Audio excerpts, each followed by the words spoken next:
қанталапай ойын ойнаймыз. Қанталапай ойын ойнамас бұрын бірінші сендерге ойынды қалай ойнайтын шартымызды түсіндірейін, иә? Бірінші, қазір сендерге алдыларыңа бір дорбаша қоямын. Сол дорбашаның түсін естеріңде сақтап алыңдар. Ол дорбашаны қазір алдыларыңнан алып, магнитный тақтаға қатар-қатар іліп қоямын. Оны не үшін ілеміз? Ол дорбаның үстіне біз өзіміздің асықты апарып ілетін боламыз. Мына дорбашаның ішіндегі асықты алдыларыңа төгемін. Әрқайсымыз асық аламыз. Кімде қанша асық болады, сол асықты мына дорбашаға салып аламыз. Әрқайсыға бұдан да дорбаша беремін, иә? Осы дорбашаның ішіндегі асықты кейін ойын барысында тақтадағы әрқайсымыз өзіміздің дорбашамызға апарып ілеміз. Жарайды ма? Ойын шарты түсінікті ма? Ендеше әрқайсыңа парасат ала ғой. Ал. Бір дорбаша беремін. Әрқайсымыз ала ғой, Айсұлтан. Айсұлтан береді. Әрқайсымыз өз дорбашамызды түсін жаттап аламыз. Рамазан, Айсұлтан. Дорбашамыздың түсін есіңізге сақтап алдық па?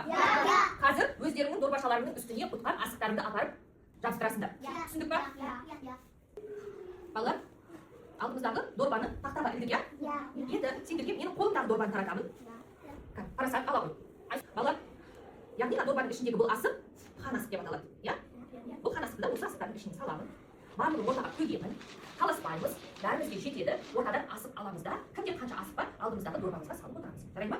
Ал, ортаға тастаймын. Бәріміз асық аламыз. Қанша алдық па? Қанекей балалар, бәріміз асығымызды салдық па? Хан асықты кім алды екен? Хан асықты кім алды? Көрсетейін. Бәрі көрсетші. Жарайсың, хан асықты бізде Диляра алды. Яғни ойынды кімде хан асық, сол адам бастайды. Яғни бізде Диляра ойынды бастайды. Ендеше әрқайсымыз дорбамыздан бір асық аламыз да, ортаға қатар-қатар тізбектейміз. Бір асықтан ғана, бір асық қана қоямыз. Дорбамыздан бір асық аламыз да, тек бір асық қана қоямыз. Қалған асығымызды қоймаймыз, дорбамызға салып қоямыз.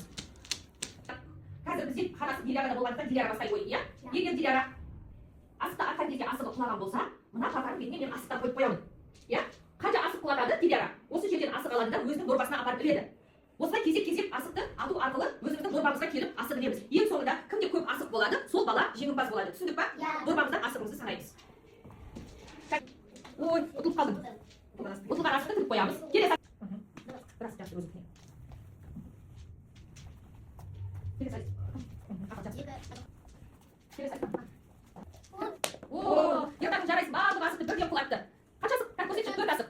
Келе ғой, 4 асық өзіміздің дорбамызға жабыстырамыз.